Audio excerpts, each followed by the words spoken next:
Esperemos un segundito. ¿Ahí? No. Ahora sí, profe. Ah, perfecto. Bien, disculpen. Acá la anterior, ahora cuando cambio me dicen si ven, ya cambio. Entonces le decía esto nomás. eh, la arqueología es un método, le decía, ¿no? Es un método, Foucault lo plantea como un método, que lo que hace es indagar a partir de material documental, es gris, meticulosa, dice, indagar cuáles son las condiciones para que emerjan cierto tipo, bueno, de epistema en general, pero de lo que compone las epistemes, que son prácticas discursivas y extradiscursivas, en un determinado momento de la historia, ¿no? De caso de la época clásica. Porque cuando refiero a la historia de la locura, referimos a una etapa que Foucault la denomina época clásica, del siglo XV en adelante, XVI, XVII y XVIII, hasta el XIX. Entonces, lo que estudia es cómo se va construyendo no solamente ciertos discursos, sino ciertos discursos que son entendidos como verdaderos.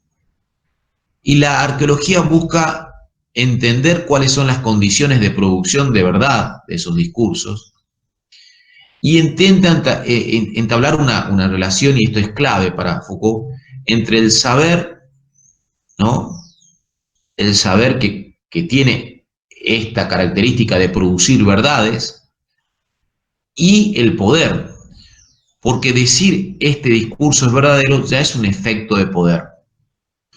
Y lo que Foucault hace es un rastreo para demostrar cómo el discurso verdadero no está autolegitimado en el sujeto de conocimiento.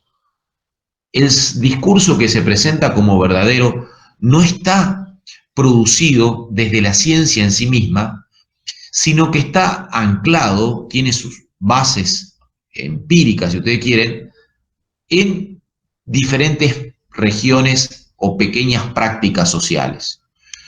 En un texto llamado La verdad y las formas jurídicas, por ejemplo, Foucault hace todo un rastreo de cómo el concepto de verdad jurídica se construye desde la antigüedad griega a partir de disputas y resoluciones de disputas en el ámbito de la política, en el ámbito de las guerras, en la forma de someter al otro, ¿no? Entonces, el régimen, el estatuto de la verdad, no está en una ciencia aislada del mundo, sino en prácticas sociales. Y lo que va a decir es que justamente esa producción de verdad nos constituye como sujetos.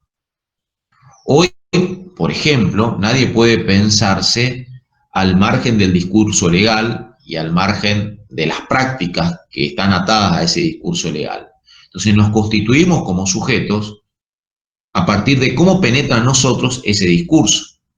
Decimos, bueno, pero si no paga los impuestos, hay que pagar los impuestos, no hay que pagar los impuestos. Decimos, che, pero pará, acá nadie respeta el semáforo, el problema que tenemos en este país. Y es una escala de lo que manifestamos discursivamente. Interiormente, en nuestras prácticas, estamos permeados por esa constitución, por ejemplo, del ámbito de la verdad jurídica. Pero hay otro conjunto de verdades que se producen donde la verdad pensada como propia de un discurso científico de un sujeto racional es aquella que tiene un carácter más valioso, que tiene el peso para organizar el conjunto de las verdades que operan en la sociedad.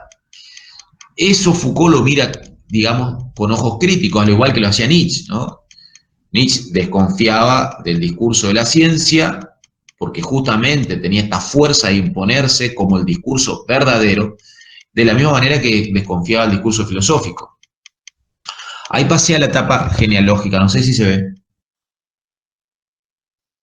No, profe, todavía sigue en etapa arqueológica. Entonces vamos a hacer esto y ahí se va a ver. Ahí creo que se va a ver.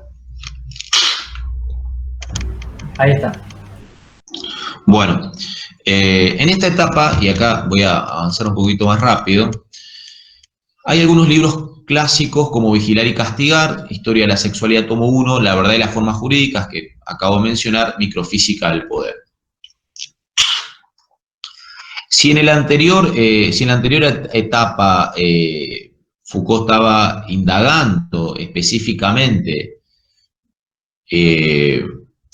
cómo hay una episteme que se construye en la historia a partir de diferentes prácticas y cómo esa episteme aparece como una película invisible que codifica aquello que miramos y naturalizamos y aquello que se nos oculta. Por lo tanto, la existencia de la pobreza durante grandes etapas de la humanidad estuvo totalmente incorporada, naturalizada, ¿no? Digo, también podemos pensar de qué manera en la actualidad la existencia de una sociedad capitalista está totalmente naturalizada, ¿no? Sin alternativas, digo. Se lo ve como una especie de ambiente en el que respiramos, como parte del medio ambiente, no como parte de un sistema económico, político, que fue mutando y puede transformarse o desaparecer, porque es un fenómeno histórico y contingente. En ese mismo sentido, Foucault lo que planteaba era justamente que esas epistemes limitan o son parte de un marco en el que se inscriben nuestras prácticas. Es interesante, digo, porque en esta etapa ya no va a estudiar las condiciones de emergencia de ciertos discursos que constituyen una episteme, sino va a estudiar las condiciones de emergencia de ciertas prácticas que ya no son solamente discursivas, sino que son prácticas que operan sobre el cuerpo de los individuos. En la etapa genealógica estudia cómo en relación a ciertos discursos aparece un poder, o para ser más específico, aparecen ciertos ejercicios de poder que tienen como blanco, que tienen como eje actuar sobre el cuerpo de los individuos, y luego va a avanzar Foucault con estos estudios sobre el poder, ya no solamente sobre el cuerpo de los individuos, sino también sobre el cuerpo de la población. Entonces, Foucault es un autor que introduce un elemento en cierta medida ausente en la historia de la filosofía moderna, que es la problematización sobre el cuerpo como lugar de constitución de los sujetos, pero como ámbito donde se desarrollan ciertas luchas, ¿no? En esta etapa, Foucault va a desarrollar el estudio de lo que son las disciplinas, y acá digo una frase de algo que tendría que desarrollarla de manera muchísimo más extensa. Las disciplinas, a las que Foucault denomina anátomo-políticas, y son políticas que operan sobre el cuerpo, nuevamente recuerden esto, el cuerpo de los individuos es analizado aquí como un blanco de los ejercicios de poder. Entonces, en esta etapa las disciplinas son mecanismos, son técnicas que lo que hacen constantemente es construir cuerpos dóciles. En alguna medida el sistema capitalista del siglo XVIII y siglo XIX, sobre todo, lo que va construyendo a partir de estas técnicas disciplinarias son cuerpos productivos porque son dóciles. En la fábrica, pero también las técnicas disciplinarias se utilizan en la escuela o en los hospitales o en los cuarteles del ejército o en las instituciones psiquiátricas o en las instituciones asistenciales. ¿Sí? Son diversas las instituciones a las que Foucault llama instituciones disciplinarias o instituciones de secuestro, porque retiran a las personas de la libre vida social y las recluyen en un espacio cerrado que sería, por ejemplo, la escuela, ¿no? Entras a la escuela y estás durante un tiempo aislado con reglas diferentes al resto de la sociedad. Lo que Foucault va a problematizar es que justamente esas técnicas disciplinarias meticulosamente van planteando transformaciones en el cuerpo. Si ustedes piensan, entre el siglo XVIII y siglo XIX, la sociedad deja de ser básicamente campesina para transformarse en una masa de proletarios urbanos. Pero para constituirse tanto como obreros en la fábrica como soldados en el ejército, van a tener que existir una serie de operaciones disciplinarias. Disciplinar el cuerpo es desde aprender a pararse bien, porque el campesino que estaba encorvado sobre el arado va a tener que aprender a pararse de otra manera para poder portar el fusil derecho, para poder disparar con el fusil. Y también va a tener que aprender a pararse de otra manera para estar erguido sobre una máquina o estar arrodillado, pero sobre todo para generar esa adecuación que exigen las técnicas, para que los gestos del cuerpo sean los más útiles en correspondencia con la actividad y el fin de esa actividad. Profe, Entonces, eso más que nada es lo que hacen, bueno, lo que se dice, ¿no? Que hacen en Japón o en China, creo, de que su entrenamiento para los competidores de las Olimpiadas son muy exigentes, digamos. claro, claro, bueno, el mayor ejemplo actual de las disciplinas serían las personas que se entrenan para ser atletas olímpicos, ¿no? Utilizando a Foucault, podríamos decir que ahí es donde se puede ver el ejercicio más meticuloso en la construcción de un cuerpo dócil y productivo. Porque, bueno, esas personas van desarrollando tal grado de operaciones meticulosas sobre su cuerpo que obviamente pueden dar un máximo para levantar peso, un máximo para saltar, un máximo para arrojar un martillo, una jabalina o lo que ustedes quieran, pero es un grado, más allá de la perfección o autoperfección, es un grado de explotación meticulosa de las fuerzas del cuerpo. Y lo que Foucault explora es cómo justamente las disciplinas exploran el cuerpo, conocen el cuerpo para sacarle un rédito, pero que finalmente entre un mundo feudal donde se producía poco y mal y un mundo capitalista donde la producción explota, aumenta enormemente, lo que están operando son estas disciplinas que hacen que los cuerpos de los individuos sean más productivos, ¿no? Insisto, el obrero ya no es alguien que se levanta como el campesino a las 5 o 6 de la mañana y hace más o menos lo que quiere durante el día. El obrero es alguien que está fijado a una máquina haciendo actos repetitivos que tienen que ser lo más ajustados a lo que la máquina le está exigiendo, ¿no? Pero en el caso de la educación, en el caso del sistema educativo, donde esto mejor se puede ver, porque finalmente, y esto Foucault lo desarrolla en Vigilar y Castigar, la disciplina implica que el alumno entra a un horario, o sea, hay un dispositivo temporal donde hay una secuencia, es decir, estamos organizados en filas, en un aula, hay una distribución espacial, ¿no? Algunos están en hilera adelante, otros están atrás.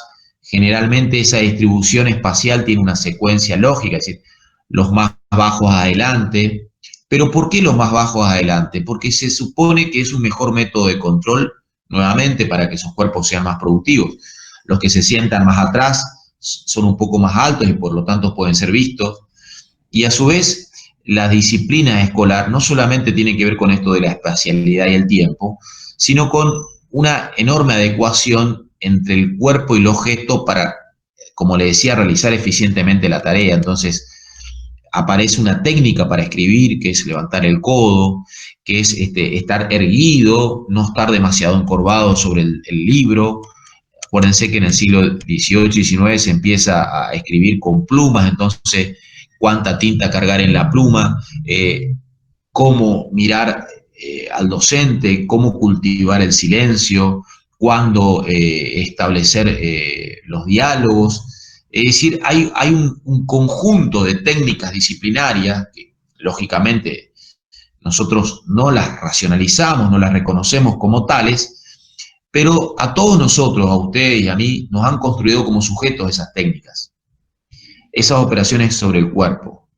Es decir, si hoy nosotros estamos acá tecleando una computadora, es porque han aparecido en la historia ciertas disciplinas que nos han construido como cuerpos dóciles. Y lo interesante, y cierro con esto para poder avanzar sobre el texto que ustedes tienen que trabajar, es que esas tecnologías disciplinarias tienen una relación inversa. En la medida que nos volvemos más dóciles, como nos volvemos más disciplinados, para Foucault la docilidad es inversa a la capacidad de rebelarnos, ¿no? Lo que hacen las disciplinas es construir patrones de conducta que responden a las necesidades de esas instituciones o a los objetivos, pero que nos van quitando la posibilidad de ofrecer resistencias. Nuestros cuerpos, mientras más disciplinados son, menos resistentes a esas actividades disciplinarias y menos resistentes, menos rebeldes en términos políticos generales, digamos.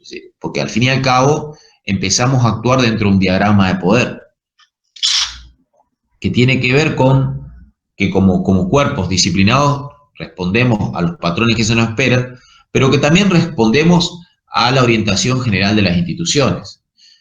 Acá habría un punto de contacto, no sé si ustedes vieron en la escuela, quizá algunos de ustedes le llamaban, pero es indisciplinado. Hay un punto de contacto entre lo que uno llama en un sistema escolar alumno indisciplinado y el concepto de disciplina de Foucault.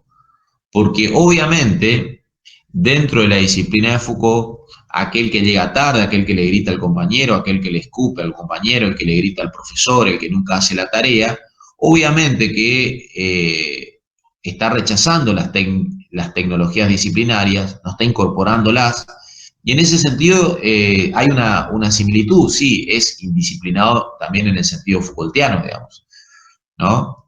Lo que la escuela va a buscar es que todo esto que aparece como alumno anómalo, indisciplinado, se transforma en un chico normal y disciplinado, ¿no? Pero la disciplina no es, y acá esto es muy importante que ustedes lo tengan en claro, no es solamente la moral, no pasa por la moral. Pasa, más que por la incorporación de valores, por la incorporación de estas prácticas sobre el cuerpo, ¿no? Bien, dicho esto, voy a avanzar un poquito. Entonces, lo de las disciplinas justamente permiten diferenciar entre aquellos que tendrían una conducta normal y los que tienen una conducta normal, ¿no? La tercera etapa, ¿ahí se ve? No, me parece que no. No, profe. Michel Foucault. Ahí. Ahí están las tecnologías del yo. Sí. En la tercera etapa se la puede considerar la tecnología del yo, pero hay un punto que es el punto donde en la etapa genealógica Foucault no solamente dice, bueno, la sociedad del siglo XIX está atravesada por un poder que estudia el cuerpo de los individuos, sino que también hay un poder que ya no solamente actúa sobre el cuerpo de los individuos, y es un poder complementario, ¿no?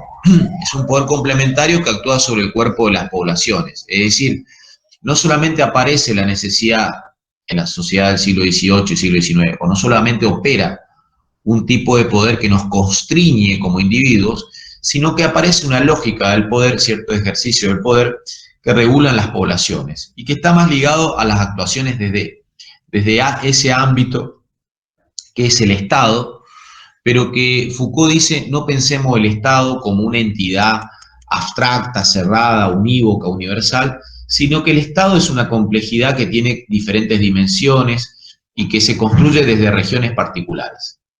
Entonces, digo, es interesante problematizar eso, ¿no?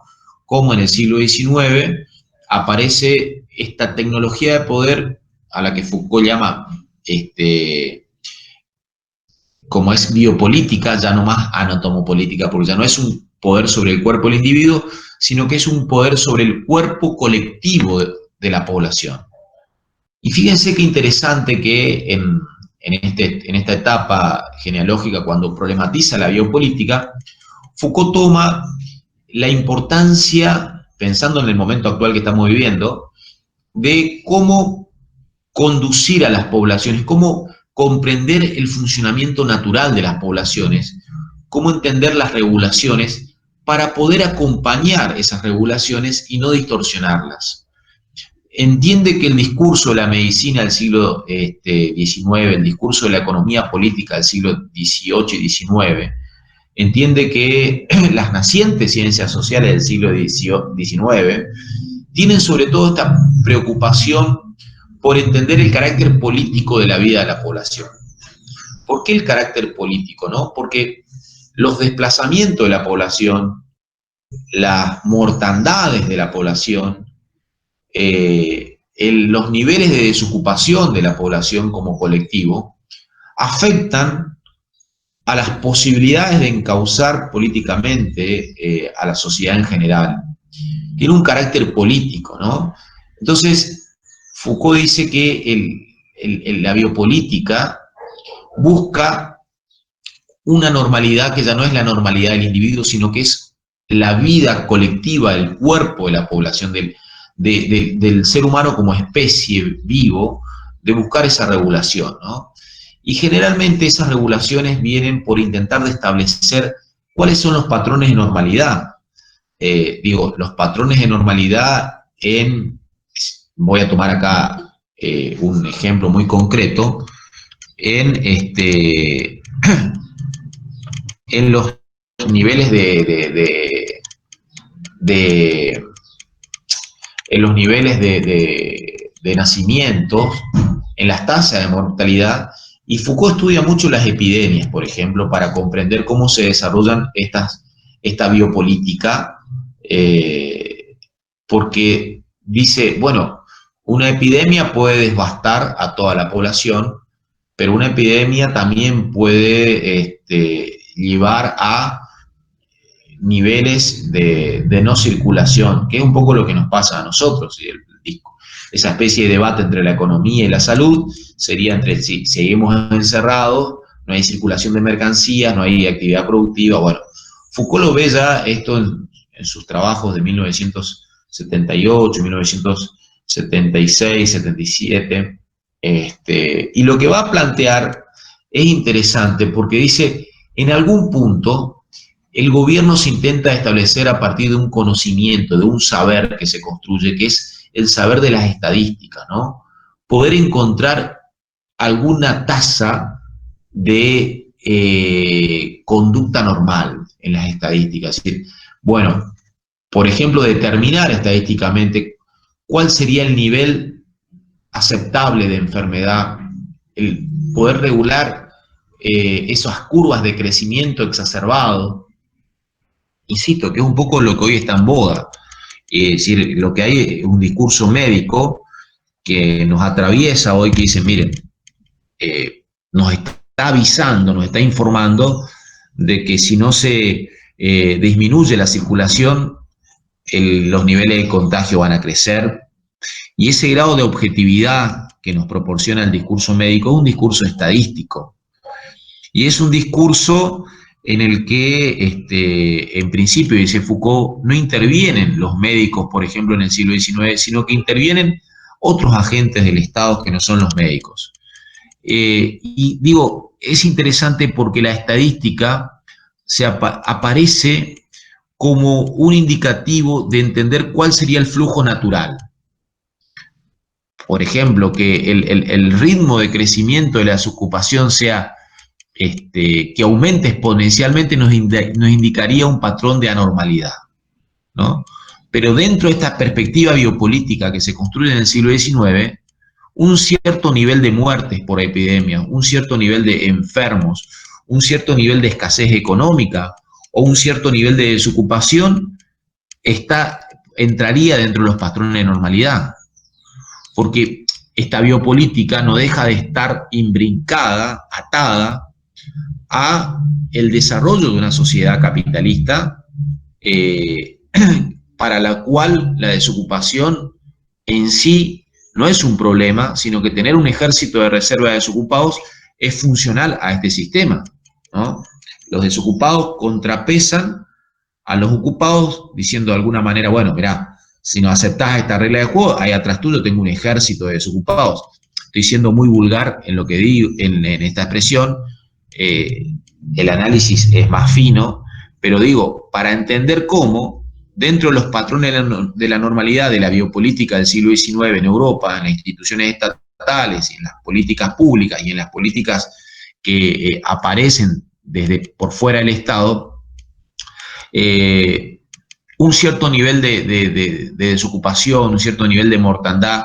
No se olviden que el promedio de vida en Inglaterra, en Manchester, a principios del siglo XIX, no superaba los 40 años. Entonces, la perspectiva histórica hacía que la regulación de la población tenga que ver con eso. Ahora bien, lo estoy haciendo un poco extenso, voy a intentar de acotar estas explicaciones. La gubernamentalidad es una perspectiva totalmente ligada a la biopolítica, porque finalmente la biopolítica está ligada a esta idea de cómo conducir. Gobernar es conducir esta relación paradójica entre el individuo y la población. El arte de gobierno que investiga Foucault a partir del siglo XVII y que avanza hasta el siglo XIX, implica justamente un arte para gobernar a las poblaciones hacia su mayor prosperidad. Pero insisto, la prosperidad de la clase obrera tiene que ver con la aceptación de momentos de reflujo, de momentos de crecimiento de la desocupación, por ejemplo. Y el discurso que guía, que se establece como verdadero, es el discurso, dice Foucault, entre otros, de la economía política de los fisiócratas o de la economía política liberal de Adam Smith luego. Pero desde ahí, desde esos discursos que se presentan como verdaderos, se está conduciendo a las poblaciones, se está gobernando en el sentido de reconocer que hay cierto orden como aceptable. Lo de tecnologías del yo tiene que ver con la última etapa donde Foucault dice, nada de estos procesos de poder, de estos ejercicios de poder, no se podían desarrollar si en el fondo no se construyen dinámicamente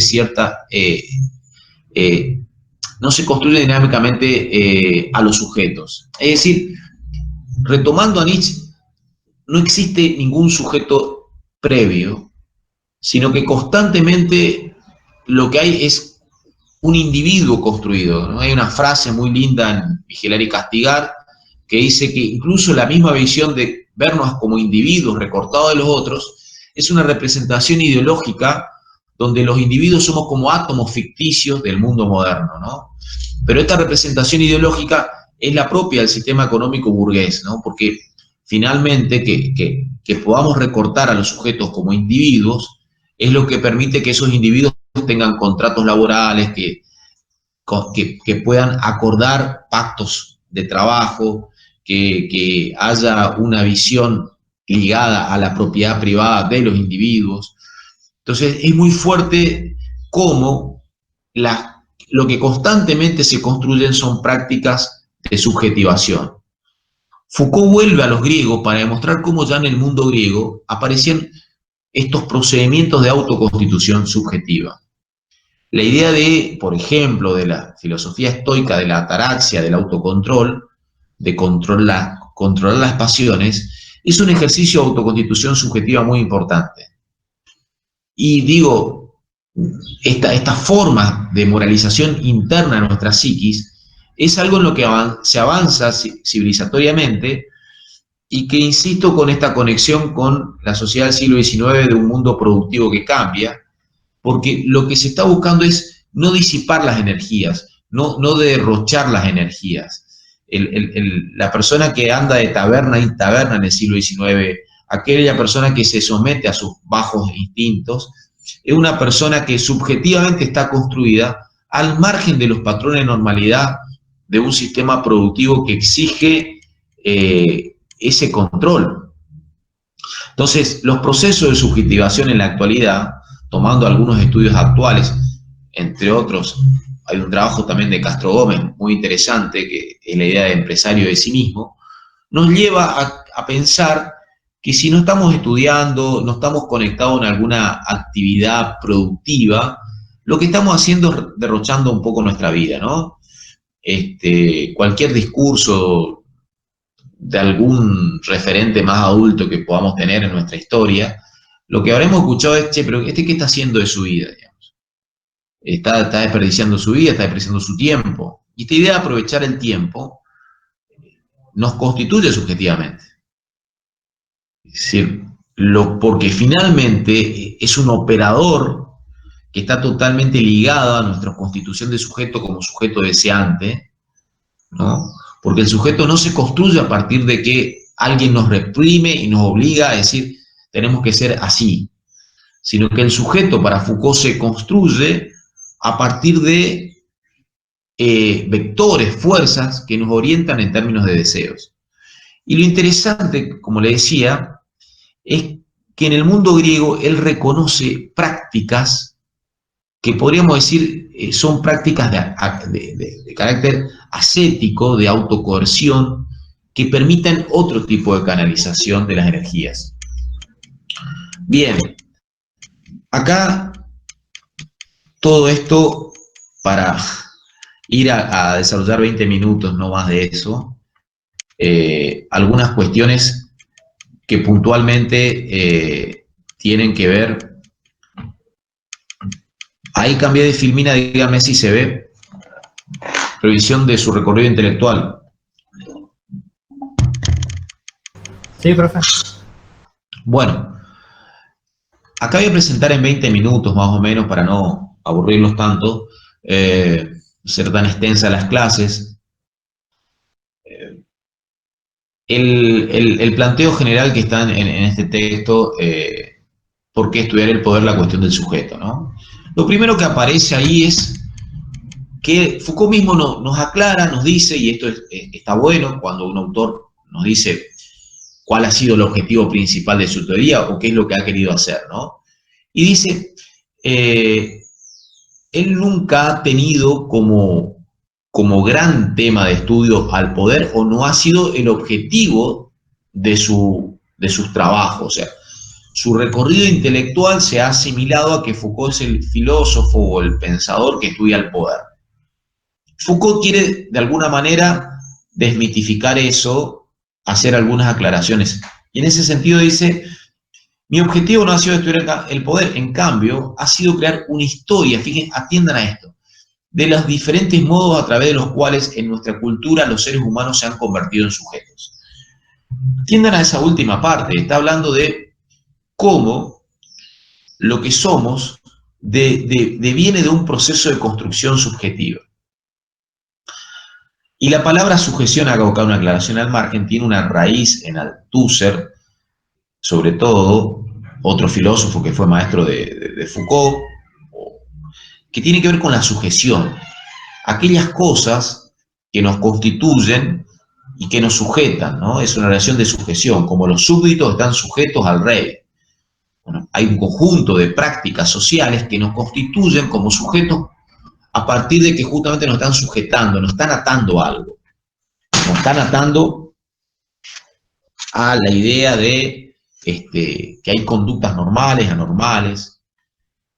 La idea de buen alumno es una relación de sujeción, justamente un patrón de binario, anormal, anormal, buen alumno, mal alumno.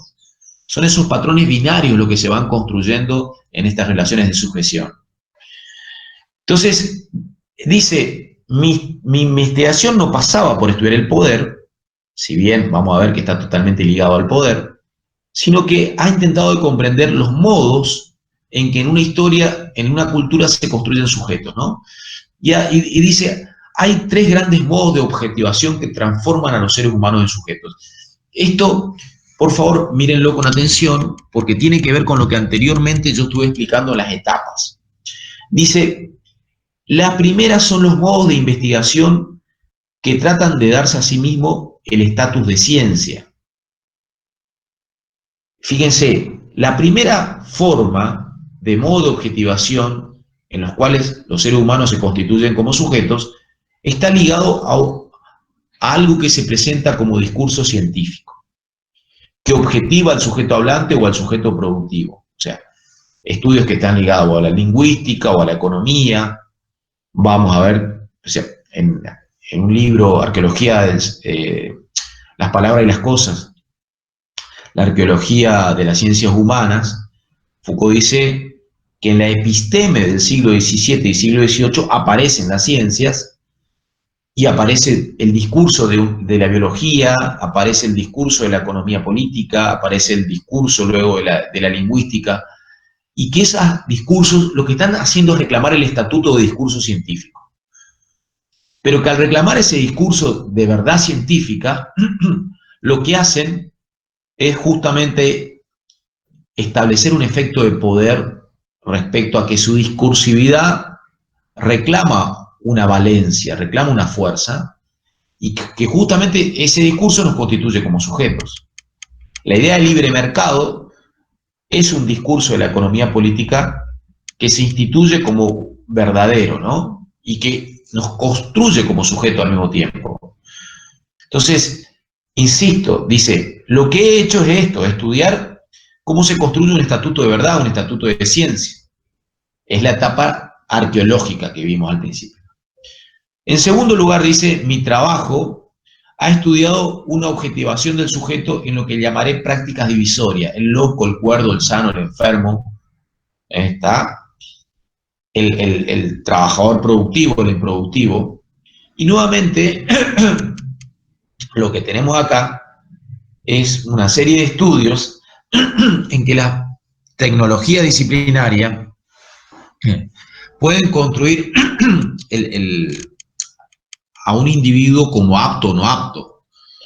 Es decir, lo que está construyendo la escuela son alumnos, pero también al mismo tiempo construye malos alumnos, porque la tecnología disciplinaria lo que está haciendo en el fondo es diferenciar. Los que tienen 10 van adelante, los que tienen 8, 9, 10 están en el cuadro de honor, y los que tienen 1 y 2, bueno, finalmente que vayan a otra escuela, digamos. Estoy dando un ejemplo burdo nuevamente, pero digo, lo que hacen las técnicas disciplinarias y lo que hace la biopolítica como regulación de la población, se imbrica a esto, se liga a esto de lo que dice Foucault, nos constituye como sujetos. Como sujetos, como el buen trabajador, el que cumple el horario, las personas enfermas, las personas en riesgo ahora. Es decir, hay un discurso médico que hoy dice, instituye esta idea de las personas en riesgo. Y ustedes me pueden decir, profe, pero en serio que están en riesgo porque si se contagian tienen más posibilidad de morir. Sin duda, pero lo que justamente hace el discurso, estas tecnologías biopolíticas, es plantear regulaciones de la población. Ojo, que, digo, Foucault no dice las tecnologías disciplinarias son malas o son buenas, o la biopolítica es mala. Intenta de explorar cómo operaron esas técnicas disciplinarias en la historia y cómo operaron las técnicas biopolíticas en la historia, ¿no? Es azaroso, es contingente, no hace la historia de algo que como relación de poder es en sí mismo negativo.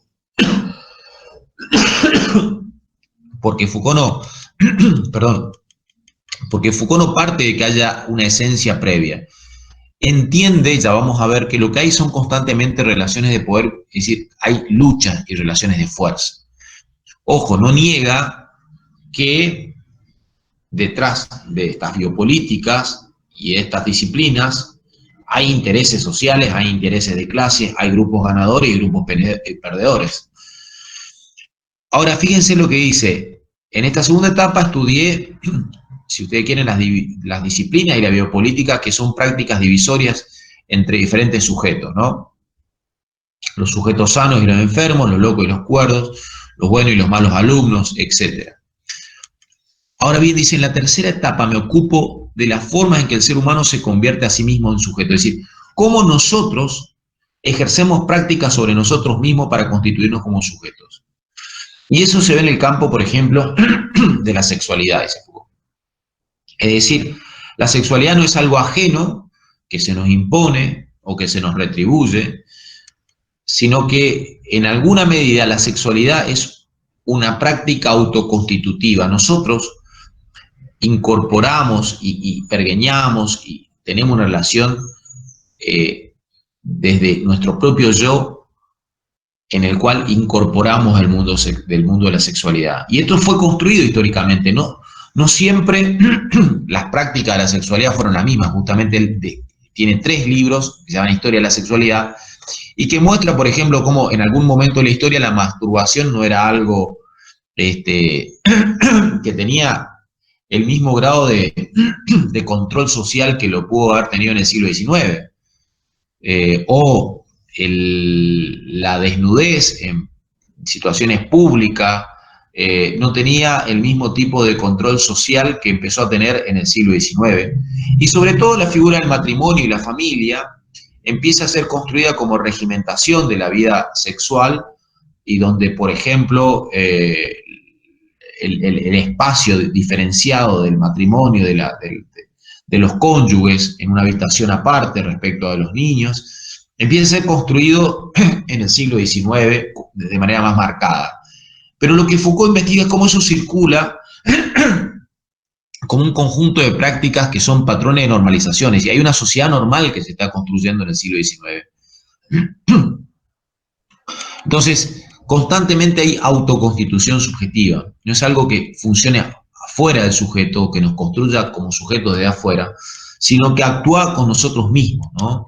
Actúa a partir de nuestras propias autodisposiciones. Así como el terreno de la sexualidad en el terreno de la economía, ¿no? Entonces, volvemos a la pregunta inicial. ¿Por qué, perdón la redundancia, por qué entonces estudiar el poder? Y acá es interesante, dice, la historia y la actividad económica nos proporcionan buenos instrumentos para entender las relaciones de producción. La lingüística y la semiótica nos ofrecen instrumentos para estudiar las relaciones de significación. Pero para estudiar el poder carecíamos de un instrumento de trabajo. Y lo que existe en las 3 etapas, en la etapa arqueológica, donde estudiamos las epistemes, en la etapa genealógica, donde estudiamos la biopolítica y la anatomopolítica, el poder sobre las regulaciones de poder sobre el cuerpo y sobre la población, y esta etapa de la autoconstitución subjetiva, lo que hay son siempre relaciones de poder. Entonces, el poder atraviesa al sujeto, si no se puede, para Foucault, en la teoría de Foucault, separar esta relación saber, poder, sujeto. Y lo que no hay es un modelo para estudiar el poder. Porque si bien Marx nos brinda un modelo para estudiar la explotación de clase, no nos brinda un modelo para estudiar el poder, dice Foucault. Entonces dice, ¿cómo se pensaba al poder? Y se pensaba a partir de una idea, ¿qué legitima el poder? Entonces habían como 2 grandes teorías, una teoría legal de pensar al poder a partir de la legitimidad de la ley, o una teoría anclada en el Estado, donde el poder era estudiar al Estado como algo que está arriba, como algo que concentra el poder. El Estado soberano es el Estado que tiene el poder. Y a Foucault le parece que esos son modelos insuficientes, modelos que no alcanzan a dar cuenta de, en estas etapas de su pensamiento, realmente cómo el poder opera, ¿no? Aparece entonces, como dice Foucault, yo llegué al poder por la necesidad de construir esta herramienta de análisis que no estaba en las ciencias sociales o en la filosofía. Dice, de alguna manera, dice, hay una necesidad conceptual y lo que toma acá en el texto, cuando ustedes lo lean, dice, incluso en estas 2 experiencias extremas de exacerbado uso del poder, que serían el nazismo y el estalinismo en el siglo 20, dice, se las tiende a pensar como el poder como lo irracional. Pero en realidad, dice Foucault, tanto el nazismo como el estalinismo no se pueden asimilar como lo irracional, porque podemos encontrar incluso ejercicios de racionalidad política ahí, ¿no? Hay una lógica del poder que tiene que ver con cierto ejercicio de racionalidad, tanto en el nazismo como en el estalinismo. Es decir, esta idea de diferenciar las razas, esta idea de controlar los niveles de población de una raza y otra, esta idea de planificar el control de lo que aparece como peligroso, tiene que ver con un cierto ejercicio de racionalidad, nos dice Foucault, que es lo que está presente en el nazismo y en el estalinismo, ¿no? Entonces, lo que digo, aún los campos de concentración pueden aparecer como tácticas racionales en medio de esta estrategia general de poder que es aniquilar al otro. El aniquilamiento del otro, más allá de que nosotros podamos ver como el ejemplo histórico más grande de inhumanidad, no deja de haber sido planificado racionalmente. Y eso es lo que nos quiere poner al descubierto Foucault. A ver, no sé si ustedes están, en este momento puse la escuela de Frankfurt como filmina. Sí, ahora sí. Bien, disculpen que no me di cuenta del anterior.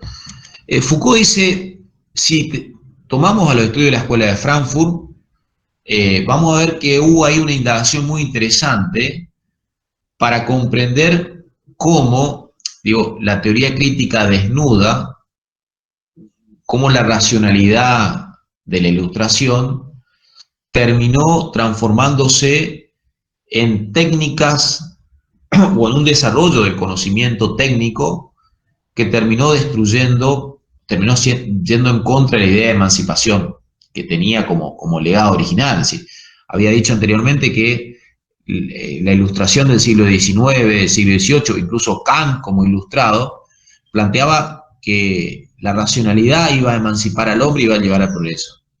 La escuela de Frankfurt dice, miren, el desarrollo de la teoría del conocimiento, si no se conecta con los elementos de poder a los cuales está anclado, esa racionalidad termina siendo todo lo contrario y termina en justamente la experiencia del nazismo y demás. Lo que Foucault dice es que ese modelo de estudiar a la racionalidad en general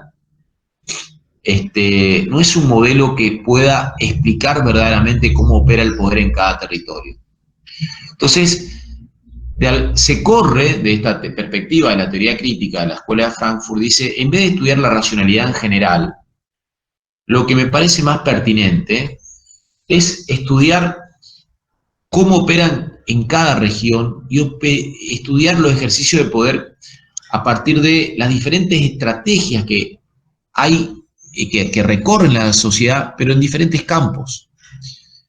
Es decir, Foucault no estudia un proceso global, no estudia el Estado en general, no estudia la sociedad en general, no estudia una racionalidad en general, sino estudia cómo hay formas de micropoder que actúan en diferentes campos, ¿no? Por ejemplo, en el campo de la locura, es decir, por eso él desarrolla una serie de investigaciones que tienen que ver justamente con cómo se construyó la idea de locura, el discurso sobre la cura y un tratamiento sobre estos sujetos que son constituidos como alienados mentales, ¿no? Desde la historia de la locura, al nacimiento de la clínica, al poder psiquiátrico, son libros, investigaciones que intentan de pensar cómo hay regiones específicas donde se van construyendo estas relaciones de poder. Para decirlo sintéticamente, Foucault lo que nos va a decir es, no se puede partir de un universal para bajar a lo particular, sino que hay que estudiar desde lo particular a lo universal, ¿no? Y va a dar acá, hay una cuestión muy, muy interesante, es decir, lo más conveniente es, en vez de estudiar el poder en general, porque para Foucault el poder como universal no existe, lo que existe son siempre relaciones concretas de poder. Dice, quizá la forma más interesante, el mejor camino metodológico es estudiar las formas de resistencia. La resistencia, dice, es como un catalizador químico, ¿no? Nos ilumina, va a decir. Si puede, las resistencias, sean las de las resistencias actuales de las diferentes corrientes dentro del feminismo o dentro de las luchas ecologistas, las resistencias lo que hacen son mostrar cuáles son esas relaciones de fuerza, esas relaciones de poder que operan en diferentes territorios. Porque justamente no existe un solo territorio, sino que existen diferentes formas de vida social, diferentes lógicas de poder que operan en cada uno de estos espacios, ¿no? Entonces dice, esa resistencia nos constituye, no sé, a ver, lo que nos está diciendo es que son diferentes luchas que no todas remiten a un mismo poder autoritario, ¿no? Incluso no se pueden pensar como luchas que sean simplemente, va a decir acá, la oposición del poder del hombre sobre la mujer, del poder de los padres sobre los hijos, del psiquiatra sobre, ¿no? Sino que, dice, son oposiciones particulares que no, son formas de poder que no se limitan a hacer la contestación a una forma de autoridad, ¿no? Sino que tienen que ver con prácticas complejas que operan en cada territorio. Ahí voy a pasar de Filmina. Y acá viene una parte muy importante, ya voy terminando. Dice caracterización del poder. Fíjense, esto es muy, muy importante que les quede claro, ¿no? Entonces, las luchas donde operan las relaciones de poder son transversales. Cuando decimos transversales, decimos que atraviesan o están presentes en los diferentes niveles de nuestra vida social, en los espacios más cotidianos y menores, ¿no? Aparecen ya estas relaciones de poder, son transversales, no están limitadas a un país. Claramente se pueden pensar al poder a partir de, tendemos a pensar que, por ejemplo, ahora a propósito de la elección en Estados Unidos, el poder es claramente más visible en una figura como la de Donald Trump, en cierto discurso, en ciertas prácticas, en un discurso de un presidente donde todo el tiempo amenaza con desatar una guerra, con restringir el acceso de personas, que no solamente amenaza, sino que lo lleva a cabo. Digo, en esos casos pareciera como que el poder aparece de manera más evidente. Sin embargo, Foucault dice, es conveniente metodológicamente comprender que el poder nos atraviesa y es transversal, aparece en todos los escenarios, ¿no? Y en ese sentido, cuando decimos transversal, también hay una mirada crítica a la perspectiva de Marx, porque en el discurso marxista, y sobre todo no solo en Marx, sino en los continuadores de Marx, el poder aparece como si fuera intrínsecamente y monolíticamente, únicamente, la explotación de clase, la propiedad del capital que explota a la clase trabajadora. Y en realidad la propuesta de Foucault es entender que el poder también está presente en la educación de los niños, en la construcción de los niños como alumnos, o, miren lo que les voy a decir a propósito de lo que estamos viviendo, en las normas de higiene. Y hay una circularidad, es transversal, pero esas relaciones de poder circulan y se tocan y se refuerzan mutuamente, ¿no? Quiero reiterar esta idea de que en el siglo XIX el capitalismo no emerge únicamente porque haya una burguesía que acumule capital y pueda explotar a la clase obrera. Es decir, emerge porque aparecen, desde esta perspectiva Foucaultiana, diferentes relaciones de poder que se retroalimentan en algún punto, ¿no?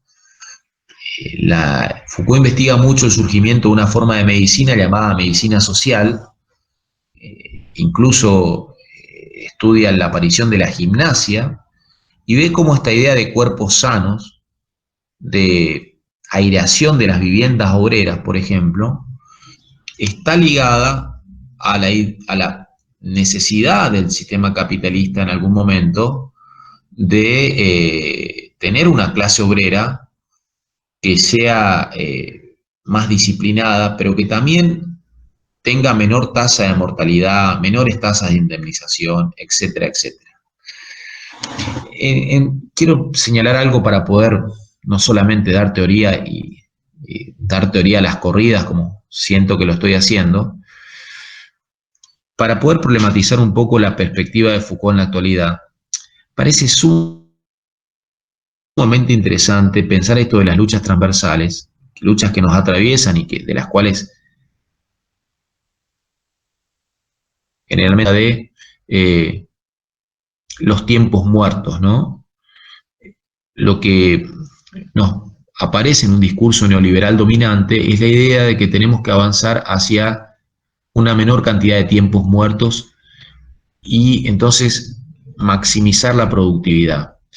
Incluso cuando las empresas, las grandes empresas, se plantean que hay que dar un tiempo de relax en el trabajo y ambientan una zona del trabajo para que haya una especie de pequeño descanso, pequeña siesta en un horario luego del almuerzo, donde puede haber una mesa de ping-pong, donde puede haber un sofá, donde puede haber juegos, no deja de ser pensado a partir de esta lógica de tiempos muertos y tiempos productivos, el tiempo vivo de la fuerza de trabajo, porque ese descanso en realidad hace que el trabajo sea más operativo. Entonces, insisto con esto de que las luchas son transversales y que no pueden ser miradas, como lo plantea Foucault, solamente a partir de la represión del capital al obrero, descontando el salario, despidiendo, exigiendo más tiempo productivo, confrontando en las huelgas, sino que las luchas son transversales porque atraviesan diferentes espacios en diferentes escalas. Fíjense este segundo punto. El objeto de estas luchas son los efectos de poder como tal. Es decir, no piensan un punto final que esté más allá, sino que las relaciones de poder son luchas locales e inmediatas. Acá yo puse un ejemplo. Por ejemplo, la profesión médica no es criticada en principio por sus provechosas preocupaciones, sino porque ejerce un poder descontrolado sobre los cuerpos de la persona, su salud, su vida y su muerte.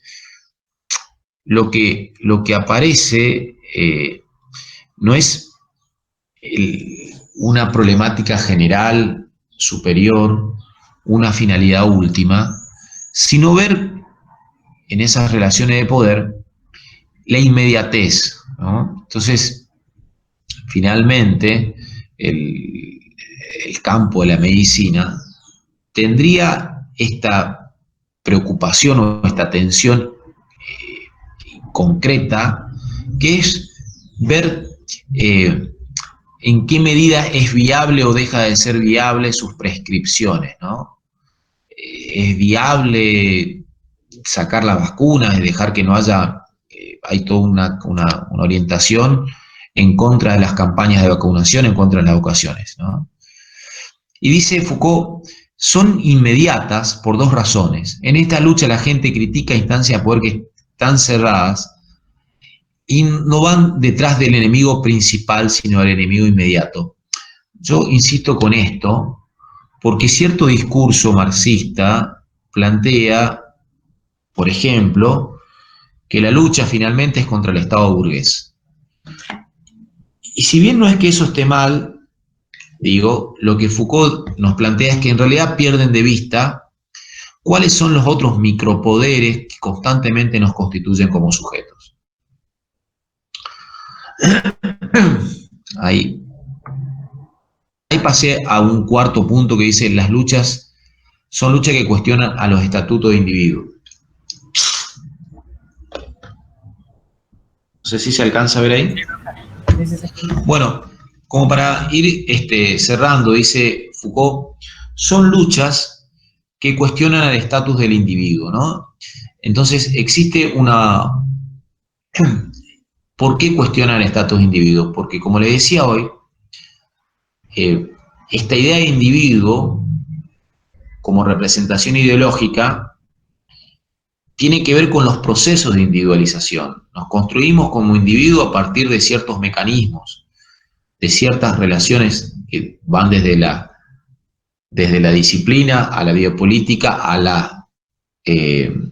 las tecnologías del yo, a esas técnicas autoconstitutivas, volvernos.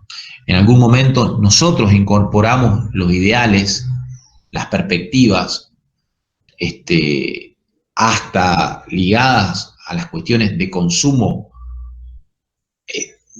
proporcionadas por el mercado, hasta los preceptos de lo que está bien, lo que está mal. Hay técnicas autoconstitutivas que nos constituyen como individuos, pero también son luchas en que intentamos, en las que hay una oposición al poder en términos de el saber que nos constituye, ¿no? Fíjense lo que dice acá con claridad. Para resumir, el principal objetivo de estas luchas es atacar no tanto esta o aquella institución de poder, grupo o élite o clase, sino más bien una técnica, una forma de ejercer poder, ¿no? Esta forma de poder se aplica a la inmediata vida cotidiana, que categoriza al individuo, le asigna su propia individualidad, lo ata a su propia identidad, le impone una ley de verdad sobre sí, ¿no? Entonces, digo, esta idea de reconocernos como personas interpeladas por la idea de no desperdiciar la vida, está ligada a justamente a estas luchas que pueden ser o no desarrolladas en cierta medida, de reconocer qué cosas nos atan como individuos, ¿no? Y acá Foucault dice, hay dos significados de la palabra sujeto. No sé si están en esa filmina. Sí, profe. Bueno, dos significados de la palabra sujeto, ¿no? Dice, en primer lugar, sujeto a alguien por medio de mecanismos de control y dependencia, ¿no? Las disciplinas implican mecanismos de control. Las instituciones disciplinarias son mecanismos de control. Yo le decía hoy, el timbre en la escuela es un mecanismo de control que nos constituye, quién llegó, quién no llegó. Las planillas, estos exámenes que yo estoy tomando son mecanismos de control desde esta mirada Foucaultiana, digamos. Quiénes van a aprobar, quién no, quién accede a la titulación, quién queda en el camino, qué hiciste de tu vida, por qué no llegaste. Son, digo, como sujetos, estamos construidos a partir de estos mecanismos de control y dependencia. Pero, insisto con la explicación anterior, el sujeto también es alguien que desarrolla una identidad por medio del conocimiento o autoconocimiento. Entonces, es un proceso, y acá ustedes me pueden decir, es un poco negativa la mirada de Foucault, dice, es un proceso en donde hay una subyugación y sujeción. No está diciendo Foucault que no podamos ejercer, y problematiza la idea de libertad. Cuando lean el texto, cuando llega la parte, la planteo de la libertad es muy interesante. Sino que de alguna manera dice, somos constituidos como sujetos libres, porque justamente en ese campo de libertad es donde pueden operar las relaciones de poder. Si no hubiera libertad, no podrían haber relaciones de poder. Que haya relaciones de poder significa que hay un margen de libertad para que haya resistencias. Pero simplemente lo que plantea es, bueno, como sujetos aparece esta tendencia a construir una identidad a partir de autoconocimiento, ¿no? Esta idea, Foucault tiene una serie de capítulos en un libro, Seguridad, Territorio y Población, donde se detiene a investigar la pastoral cristiana, una práctica religiosa, donde aparece la confesión, ¿no? el acto de confesión, y no solamente la confesión ante un sacerdote, sino también el proceso de autoconfesión, esta idea del examen mental, ¿no? No sé si ustedes se acordarán o tienen alguna idea de esto que voy a decir, pero esta idea es que cuando llega la noche uno tiene que hacer una especie de acto de contrición y decir qué cosas malas y qué cosas buenas han pasado en el día, ¿no? Esa especie de examen mental que las religiones, religión católica en particular, lo ponía como un modo de practicar cotidianamente. Es decir, el cristiano practicante es el que lleva a cabo estas prácticas. Es un modo de conocimiento o autoconocimiento que nos construye como sujetos, pero desde esta sujeción, ¿no? De pensar que el buen camino, qué tan lejos estoy de ese buen camino, ¿no?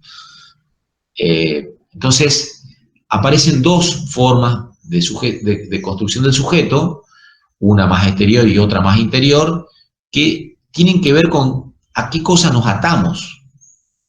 Entonces, acá viene otra parte muy, muy interesante, porque retoma otra vez lo que decíamos anteriormente, ¿no? Dice, por lo general, se puede decir que hay tres tipos de luchas en la historia.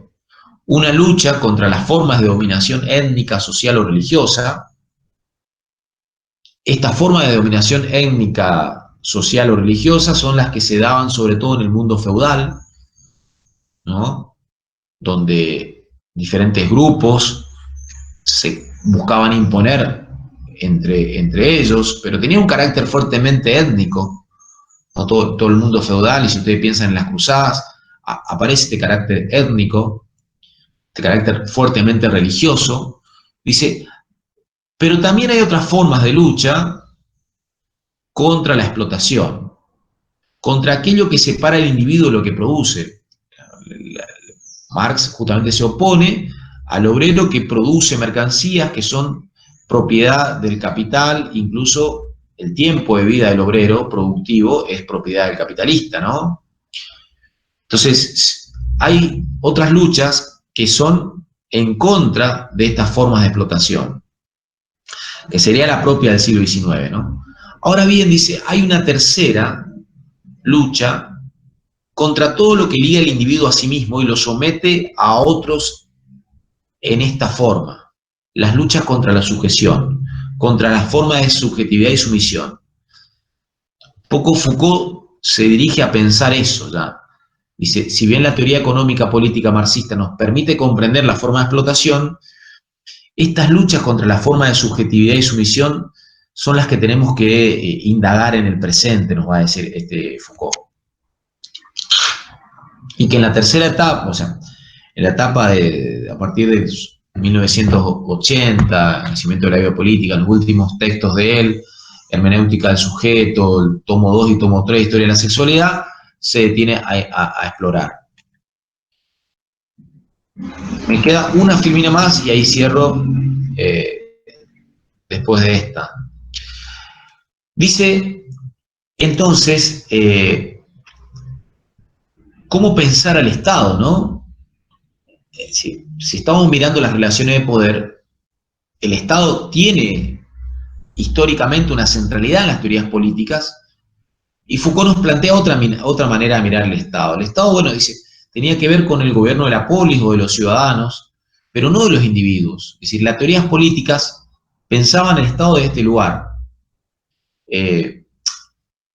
Y aclara acá, es cierto que los mecanismos de sujeción, fíjense qué interesante, no pueden ser estudiados independientemente afuera o al margen de la explotación, de los mecanismos de explotación y dominación.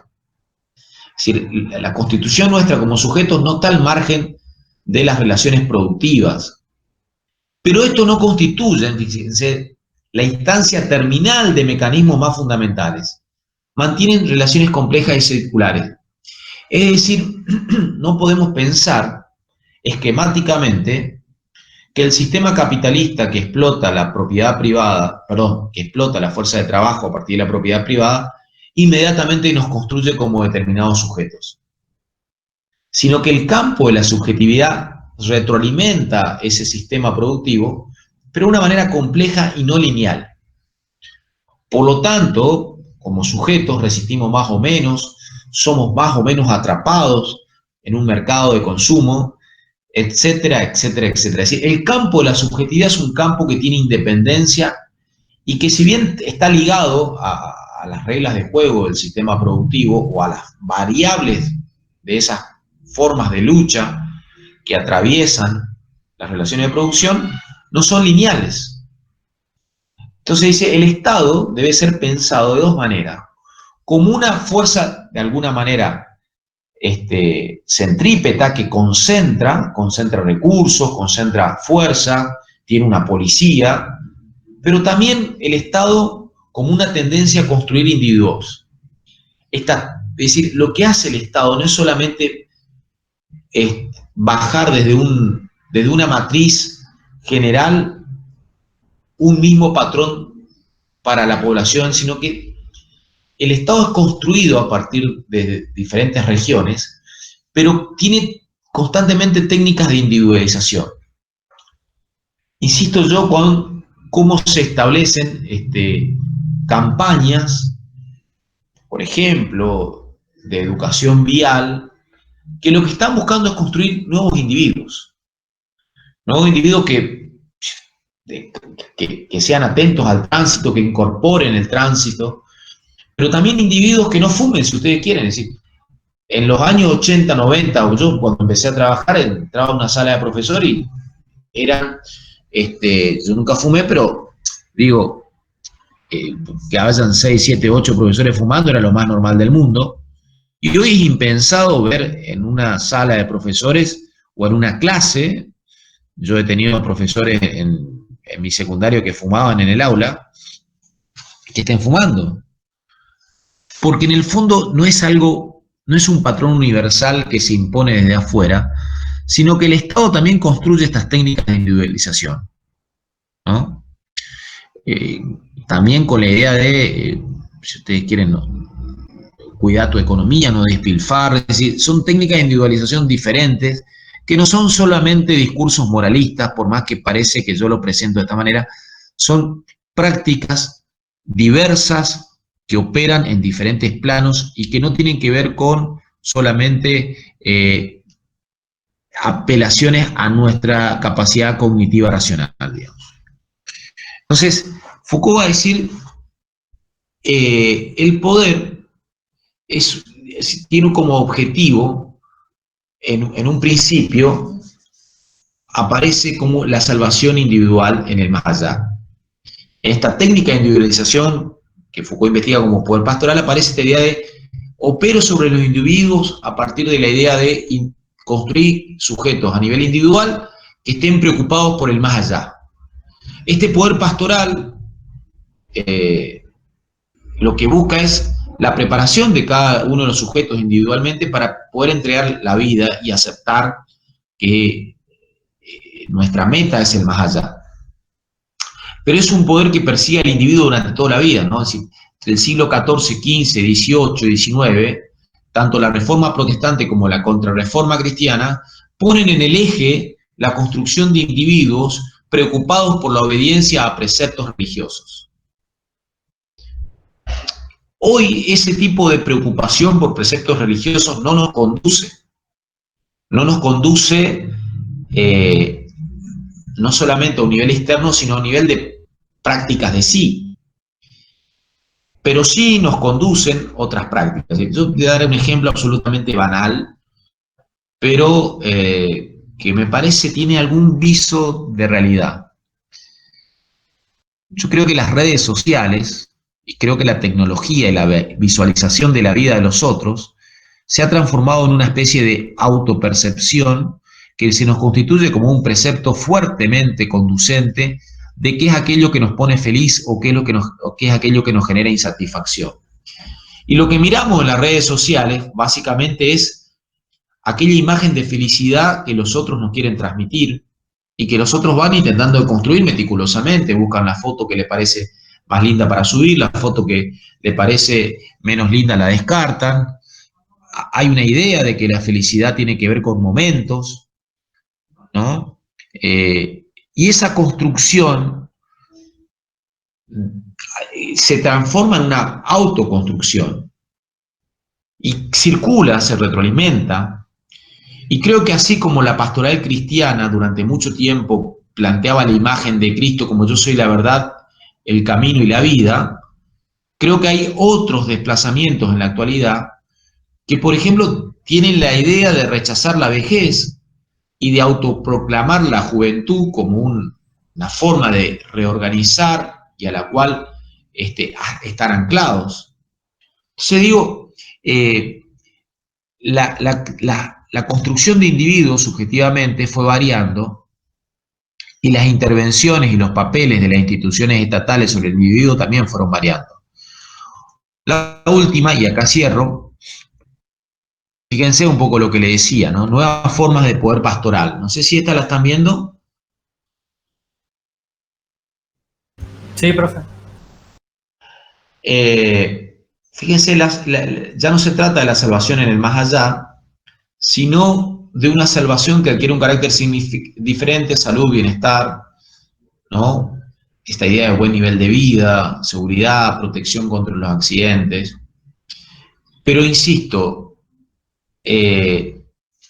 cuando Foucault, cierro con esto, investiga el concepto, cómo surge la idea de policía, el concepto de policía en el siglo XVIII, lo que va a plantear es que la policía no era una fuerza pública para preservar el orden, para reprimir, sino que la policía estaba preocupada, eran diferentes organismos del Estado regio, del Estado real, preocupado por la prosperidad del pueblo, digamos. La policía tenía que ser los ojos y los informantes del rey o de los diferentes principados, y luego, bueno, no se olviden que estados monárquicos en Europa tenemos hasta el siglo XIX, por más que ya el sistema capitalista estaba vivito y coleando, tenía todavía la forma de monarquía ahí. Digo, la policía estaba orientada a encauzar los eventos sociales para evitar que hayan anomalías, que hayan incidentes como una revuelta o que aumenten los niveles de prostitución o que aumenten la cantidad de niños en la calle o que se exacerben los rumores incluso. La policía estaba ligado a eso. Y finalmente la policía era un órgano de gobernar. ¿Cómo gobernar a la población? En la actualidad, la policía tiene que ver con detectar otras formas de peligrosidad, pero también con observar que aparezcan otros preceptos. Si bien existe la policía en la calle que nos va a reprimir si vamos en contra de una ley, el funcionamiento policíaco de la sociedad tiene que ver cómo nosotros mismos finalmente autorreproducimos los patrones de dominación. Hasta acá un poco lo de Foucault, y bueno, ya son las 11:10, soy bastante malo intentando dar clases cortas. Le subo el power y yo lo que necesitaría, bueno, no sé si hay alguna pregunta, lo que necesitaría es pedirle primero a Santiago o a Luz si pueden subir la clase al aula o al Facebook, no sé cómo ustedes se manejan, compartir la clase, porque hay muchos que seguramente no pudieron estar, y que me informen si el próximo viernes, a partir de las 9:30, quienes querrían, o antes, rendir el parcial oral, y vamos agendando quiénes y veo cuántos son, y quienes querrían hacer, yo reitero, la idea es ajustar el parcial, que sea por múltiple choice, que no tenga el problema que tuvo la otra vez de preguntas que eran para desarrollar y demás, y serían solamente 10 preguntas. ¿Quién querría hacer el otro sistema, no? Profe, una consulta, ¿cómo Sí. sería la modalidad en cuanto al oral? O sea, ¿había tiempo? ¿Cuántas preguntas?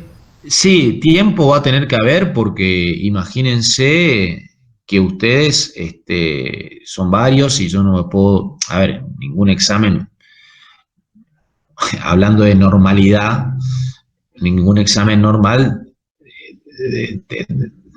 tiene una hora por alumno, por ejemplo, ¿no? Así que bueno, sería un plazo de 10 minutos, depende, ¿no? Ahí, cuánto más, cuánto menos por alumno, y lo que haría es más o menos preguntarle, tomar 2 o 3 preguntas como disparadoras y ver cómo lo manejan, y en base a eso evaluar y cerrar ahí la evaluación. Tampoco, insisto, no sé, yo sé que no fue una buena experiencia la del segundo parcial para muchos, la mayoría aprobó, por otro lado, no tengamos una mirada tan negativa tampoco. Yo la verdad que no me quedé, tampoco me pongo contento cuando los alumnos salen mal, para nada, no busco eso. Eh, pero digo, no le tengan miedo ni a uno ni a otro. Intenten de leer, de captar las cuestiones bien específicas y nada, sobre eso rindan con total tranquilidad tanto uno como otro. El oral siempre le da la posibilidad a ustedes de que puedan decir lo que saben, ¿no? No le tengan miedo al oral ni a la modalidad de multiple choice en este caso. Pero tranquilo, me dicen, yo necesito que por favor me digan lo antes posible para organizar nada más ese día viernes como hacemos. Profe, los aspectos entonces que entrarían para este tercer parcial serían los que subieron al aula, más lo que tenemos que hacer el trabajo práctico. No. El del trabajo práctico no entra en el parcial. Entra en el trabajo práctico nada más.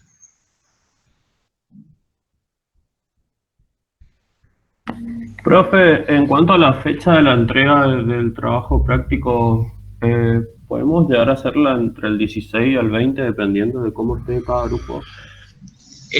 Mira, a ver, está bien. Si ustedes, yo ese está bien lo pongo muy entre comillas, Gustavo, porque eh, el 20 ya es el último día y terminaron los prácticos, ¿no?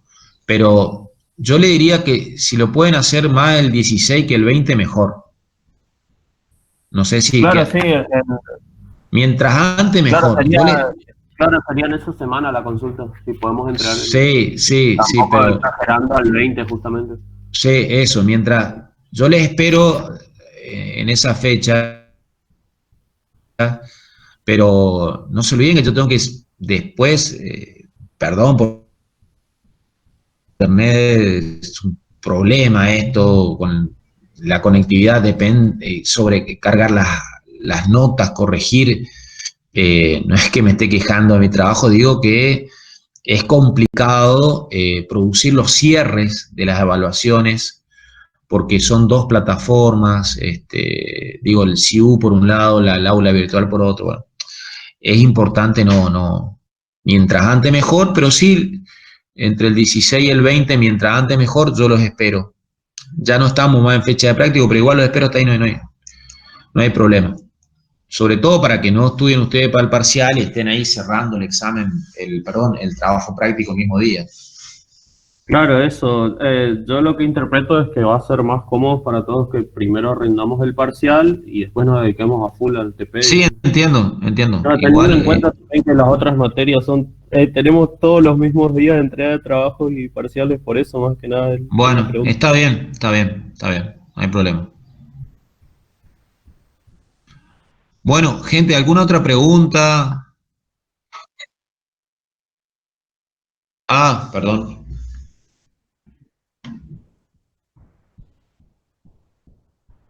A ver. Entonces le avisaron el mismo viernes, no más, profe. No, yo quisiera que me avisen antes. Me mandan un mail, me dice el que no me avisa de parcial oral, yo ya lo tomo como que va al sistema de múltiple choice. Sí, Luz. Eso, si me pueden avisar por correo. yo voy a entrar el viernes que viene, voy a hacer algunas aclaraciones y vamos a suponer ahí ya el que va a hacer múltiple choice, yo ya le cargo, digamos, para que arranquen el múltiple choice, vamos a suponer para las 10, una cosa así, y después el que quiera hacer oral, bueno, ahí ya tendríamos que ir arrancando también, mientras los otros van haciendo el múltiple choice, yo voy con el oral ahí con los que quieran. Yo hay una pregunta por ahí que no sé bien, pero ¿hasta qué hora está el múltiple choice? Y bueno, el otro día yo puse, creo que media hora 17 preguntas, ahora serían 10, así que con media hora estaría de sobra. Igual, si hay algún problema de conectividad o algo ahí que falla, no hay problema, pero yo creo que sí, con media hora creo que van a andar de primera para 10 preguntas, que es marcar verdadero o falso, eso lo hacen en un minuto, bah, depende. Solo, profe, ¿solo verdadero o falso o se va a repetir eso de las opciones de escribir la respuesta? De escribir la respuesta no. Lo que le daría sería verdadero o falso, o por ejemplo, daría algunas Bueno, las verdadero o falso. opciones de la A a la F, por ejemplo, como fuera. Claro, eso sí puede ser, por ejemplo, esta opción, esta opción, esta opción, pero pondría, por ejemplo, 6 y 4. Así que 6 verdadero o falso y 4 la opción, y bueno, con eso es. Claro, sobre todo para evitar los inconvenientes que hubo la otra vez. Bueno, pero claro, pero intenten digo, todo examen tiene su pequeña dificultad. Intenten de pensar esto que le decía, leer la frase completa y pensar un poco qué es lo que dice específicamente cada autor del punto, ¿no?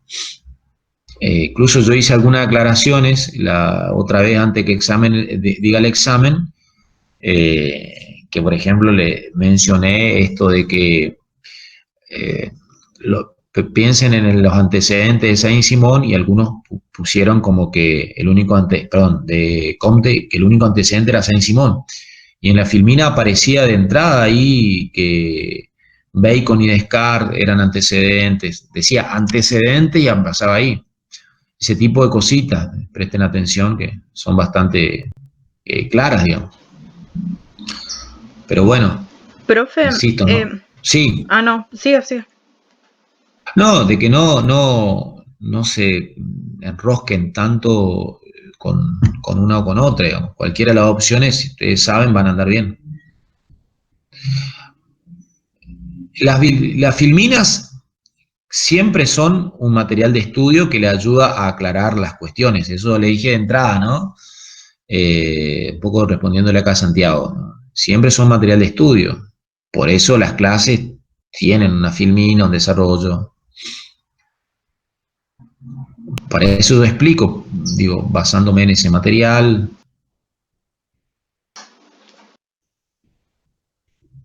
No, también, si querés te muestro, Santiago. Concretamente, Comte dice que ya Bacon y en Descartes hay ejemplos claros de pensar racionalmente la realidad y de evitar, concretamente lo dice. Solo la unidad 3 entra, sí, solo la unidad 3. Y estos tres autores. Profe, yo le quería, pero para sacarme nomás la duda bien de cómo sería el oral, ¿son esas solamente 2 o 3 preguntas disparadoras y después sería como una... ¿son Yo lo escucho. muy puntuales o son como de charla con usted? Miren, vamos a suponer, tomo 2 o 3 preguntas de lo mismo que va en el escrito, para no hacerle 10, digamos. En vez de que sea verdadero o falso, directamente le pregunto. Y ustedes la desarrollan, y en base a eso, si hay un desarrollo claro, listo, digamos. No le voy a estar haciendo 10 preguntas para desarrollar media hora, porque no es la idea. No es la idea. A mí me gustaría que poder escucharlos, porque finalmente si no, porque si no, no los escucho nunca, digamos, pero bueno, entiendo que que la virtualidad genera eso. Yo no les puedo imponer también a todos sí o sí oral, porque por ahí no la podemos sostener por la conectividad. Pero bueno, si se puede, estaría bueno.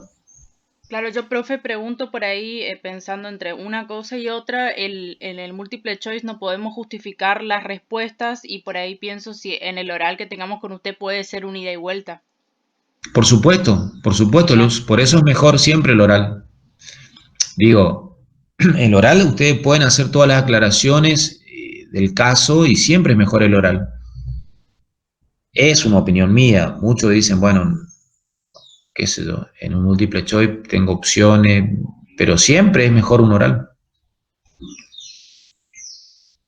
Así que bueno, gente, están por ser las 11:30.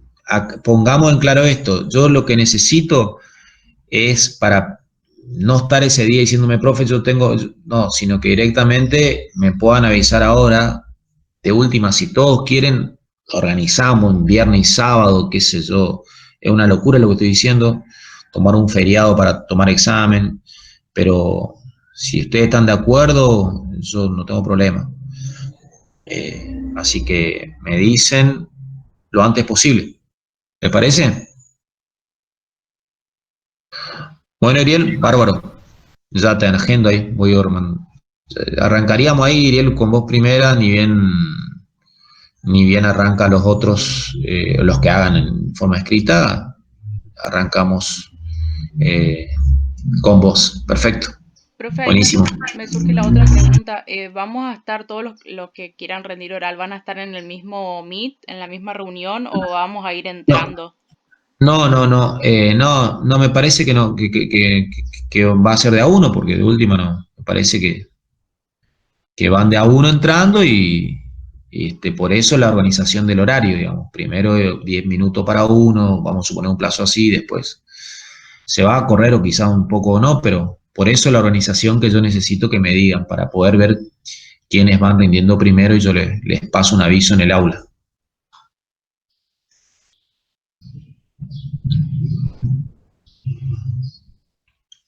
Bueno,